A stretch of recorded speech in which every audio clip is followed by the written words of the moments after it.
10th class की biology में हम लोग पढ़ रहे थे ह्यूमन डाइजेस्टिव सिस्टम, जिसके 2 पार्ट हुए थे, alimentary canal and associated digestive glands, जो कि एलिमेंट्री कैनाल के डिफर पोजीशन पर डिफर ग्लैंड्स थे।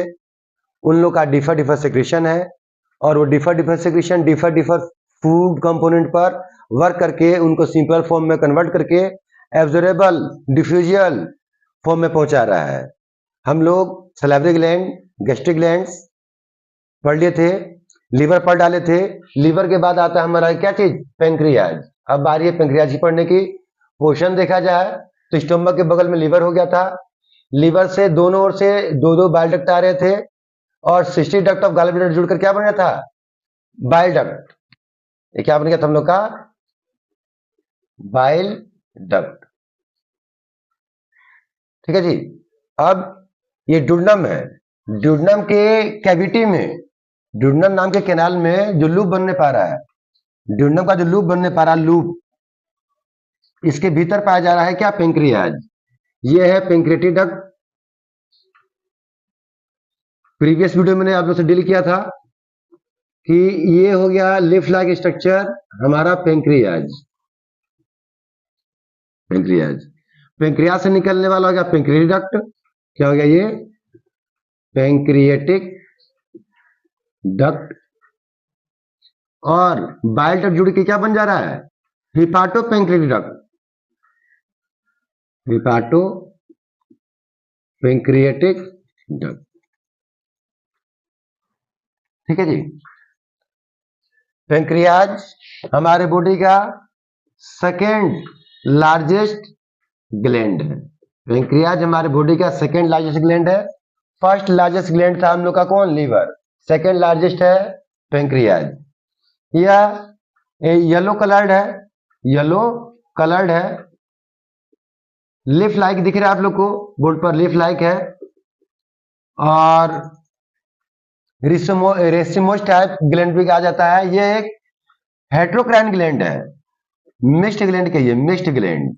मिक्स्ड ग्लैंड मतलब इसका 98% पार्ट एक्सोक्राइन है, एक्सोक्राइन है, जो कि पैंक्रियाटिक जूस निकालता है, उसका फंक्शन डाइजेशन में है।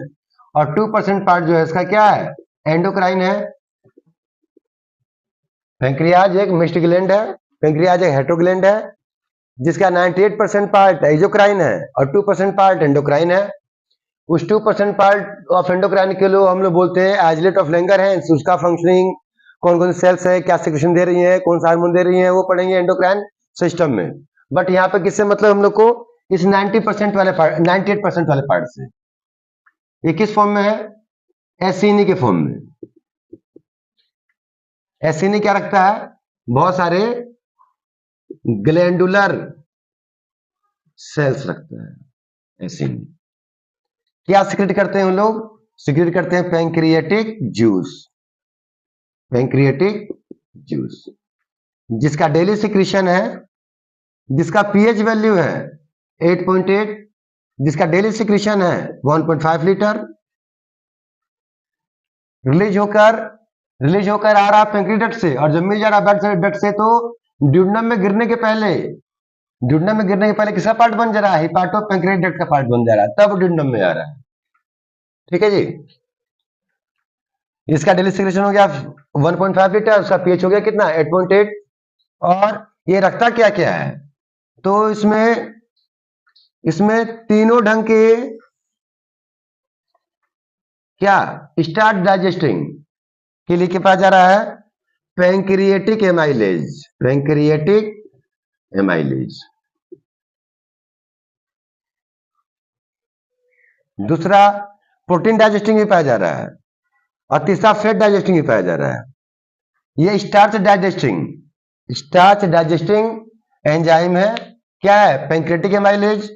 सबको मालूम होगा कि 70% स्टार्च का डाइजेशन, अरे 30% स्टार्च का डाइजेशन तो हमारे बगल के बेटी में ही हो गया था, due to presence of salivary amylase, ptyalin. बचा हुआ 70% starch of our food is digested by pancreatic amylase. 70% starch जो बच रहा है हम लोग का, उस पर काम कर रहा है कौन, पैंक्रियाटिक एमाइलेज, और क्या बना दे रहा है इन लोग को, माल्टोज, आइसोमाल्टोज एंड डेक्सट्रेंस। यदि याद हो तो सलेवरी एमाइलेज ने भी 30% चार्ज का यही हल किया था कि माल्टोज, आइसोमाल्टोज और डेक्सट्रेंस में कन्वर्ट कर दिया था।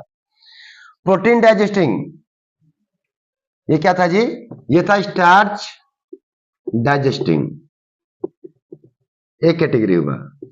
अब आता है प्रोटीन डाइजेस्टिंग। प्रोटीन डाइजेस्टिंग की बात हो रही है तो इसमें 3 नाम आ रहा है। एक है ट्रिप्सिनोजन, ट्रिप्सिनोजन जो कि आंत से निकलने वाले एंटेरोकाइनेज, एंटेरोकाइनेज नाम के एंजाइम की सहायता से क्या बन जा रहा है, ट्रिप्सिन। ट्रिप्सिन, ट्रिप्सिनोजन एक प्रो एंजाइम था।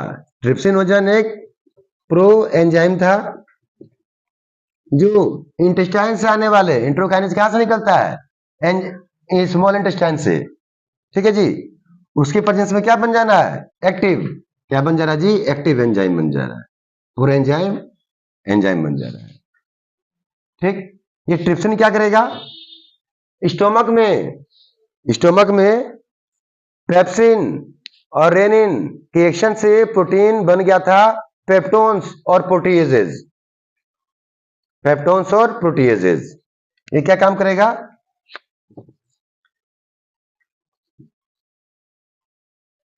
प्रोटीएजेज एंड पेप्टोन्स पर काम करेगा कौन, ट्रिप्सिन, और क्या बना देगा इनको जी, पेप्टाइड्स, पेप्टाइड्स।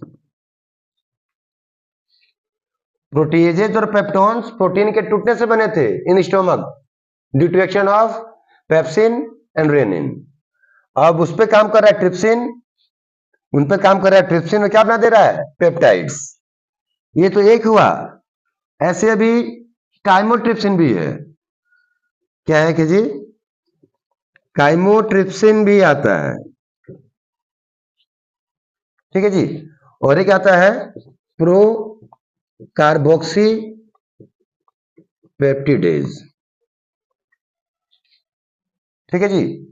ये सब लोग इस ट्रिप्सिन के प्रेजेंस में, ये लोग इस ट्रिप्सिन के प्रेजेंस में क्या बन जाते हैं, ये भी इनएक्टिव है, ये लोग भी क्या है, दोनों दोनों इनएक्टिव है, यानी कि प्रो एंजाइम है, प्रो एंजाइम, फंक्शन नहीं है। कब फंक्शन हो रहा है, ट्रिप्सिन आने की वजह से, ट्रिप्सिन आने की वजह से। तो काइमोट्रिप्सिन ट्रिप्सिन की प्रेजेंस में क्या बन जाएगा, काइमोट्रिप्सिनोजन, काइमोट्रिप्सिनोजन, ट्रिप्सिनोजन ट्रिप्सिन की प्रेजेंस में क्या बन जाएगा, ट्रिप्सिनोजन, काइमोट्रिप्सिन, काइमोट्रिप्सिन। और प्रो कार्बोक्सी पेप्टिडेज ट्रिप्सिन की प्रेजेंस में क्या बन जाएगा, कार्बोक्सी पेप्टिडेज, कार्बोक्सी पेप्टिडेज। ये काइमोट्रिप्सिन भी क्या काम करेगा, ये काइमोट्रिप्सिन भी प्रोटीन और यहां लिखते हैं इसको,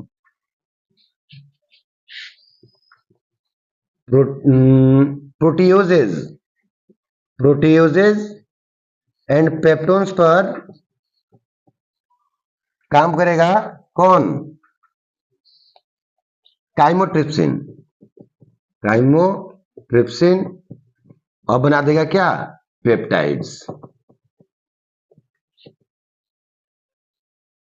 कार्बोक्सी पेप्टिडेज भी काम करेगा किसके ऊपर,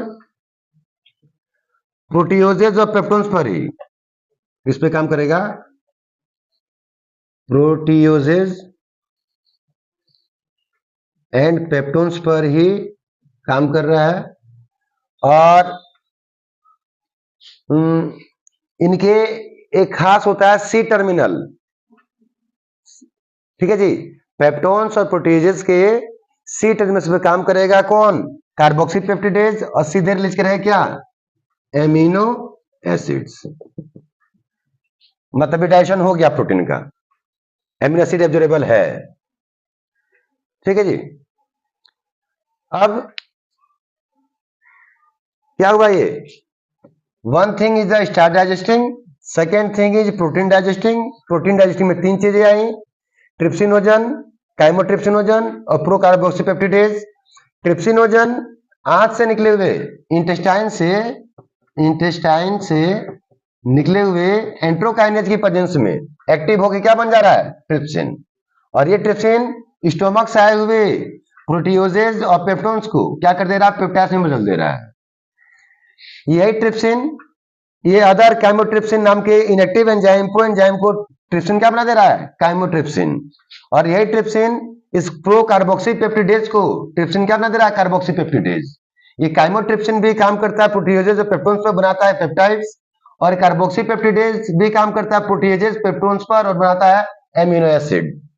ये डाइजेशन हो गया इस हिस्से में। अब ये दो हुए ना, एक थर्ड एंजाइम भी हमारे यहाँ इसके रिगार्डिंग, वो थर्ड एंजाइम है, वो